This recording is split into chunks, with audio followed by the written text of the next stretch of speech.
Marshmallows are soft, sweet, and perfectly bouncy. But did you know that the secret to that fluffy texture is just sugar, gelatin, and air? Today, I'm showing you how surprisingly easy it is to make these at home and how you can customize them any way you like. Wait until you see how these sugary clouds turn out. Hi friend, come on in. It's so easy to grab a bag of marshmallows from the store that we forget these can actually be made from scratch. Often better and definitely more fun. Before we begin heating the sugar, I'd like to get a few things ready. This helps keep the sugar from overshooting the temperature we need. First, let's make the dusting sugar. This keeps the marshmallows from sticking together. Mix half a cup of sifted icing sugar with 2 tablespoons of cornstarch.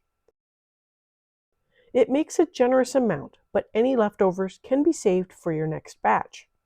Otherwise, this can be scaled back.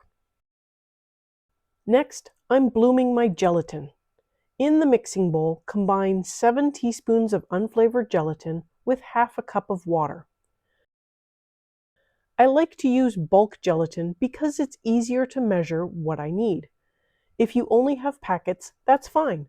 Just check the equivalent amount. Make sure you're using unflavored gelatin, and skip the agar-agar here. It behaves very differently and needs its own recipe. Now for the sugar syrup. Granulated white sugar is the base here, but adding a little liquid sugar, like corn syrup, honey, or agave, helps prevent crystallization. It keeps the syrup smooth and gives you a more reliable texture. You can make marshmallows without it, but I recommend adding some the first time for the best results. In a medium pot, weigh out your 410 grams of granulated sugar, 85 grams of liquid sugar, and 120 grams of water.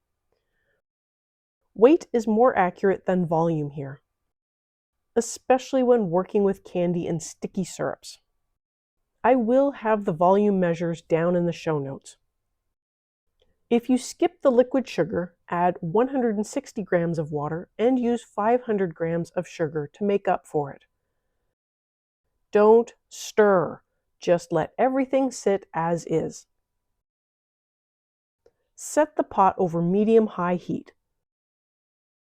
Once it begins to boil, cover it and reduce to medium.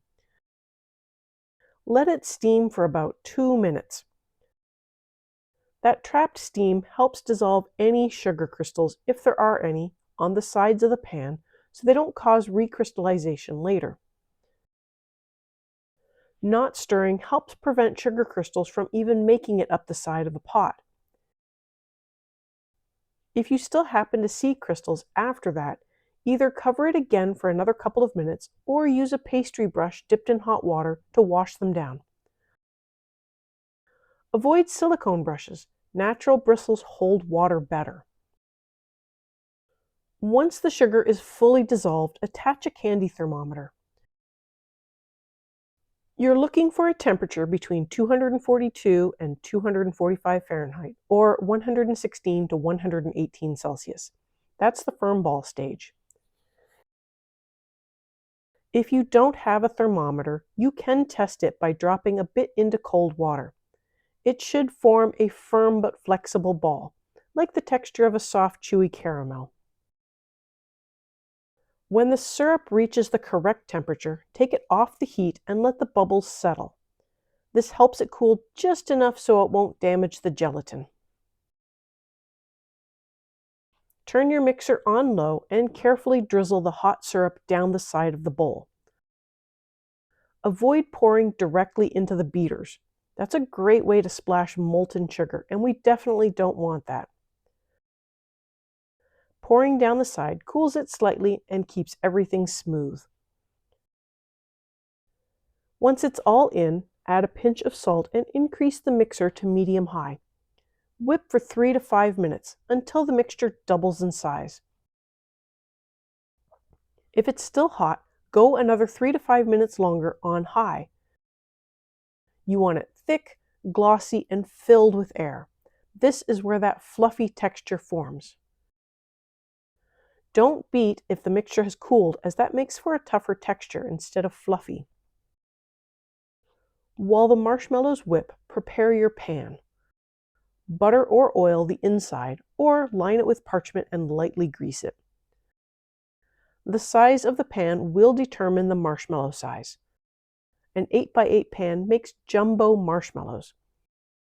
A 9x13 gives you a more classic size. And a cookie sheet or jelly roll pan makes smaller marshmallows or fun shapes. Butter or oil a spatula. Trust me, you'll need it. This mixture sticks to everything like Rice Krispie Treats times 10. Keep the grease handy so you can refresh as you go. Believe me, it will get everywhere, stick to everything, and be rather difficult to spread evenly. But that is part of the fun. After about 6 to 10 minutes of mixing, add your flavor. Vanilla is classic, but almond, citrus, or mint all work beautifully. What's your favorite flavor of marshmallow? I love the small colored ones. When you add your flavor, the mixture may look like it breaks. Don't panic. Just keep mixing. It'll come back together. Scrape the mixture into your prepared pan and smooth the top quickly. Re-grease the spatula as needed. It's sticky work. You can dust the top with some of the powdered sugar mixture now or after it sets. Let the pan sit uncovered at room temperature for at least 6 hours to fully set. Don't rush it or refrigerate it, or the texture won't be right. Once they've set, dust your counter or cutting board with the dusting mix. Then turn the marshmallow slab out. Grease your knife, scissors, or cookie cutters and cut into squares or shapes, dusting the cuts as you go so they don't stick. Store the marshmallows in an airtight container with a little extra dusting sugar. Keep them at room temperature. They'll last for weeks. And here's how they turned out. Soft, squishy, and impossibly light. It's almost like making Rice Krispies in reverse. A larger pan gives you smaller, bite-sized marshmallows. A smaller one gives you these tall, pillowy cubes. If you cut them into shapes, save the scraps for hot chocolate or melt them into a small batch of Rice Krispie treats. You might not save much time or money making these yourself, but homemade marshmallows are pure fun, a great project to do with kids, or an easy gift paired with hot cocoa mix.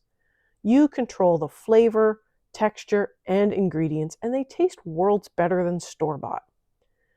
If you want a printable recipe, check out the Free Plus download linked below. And if you love learning how to make pantry staples and simple treats from scratch, hit that subscribe button. Thanks for hanging out with me today.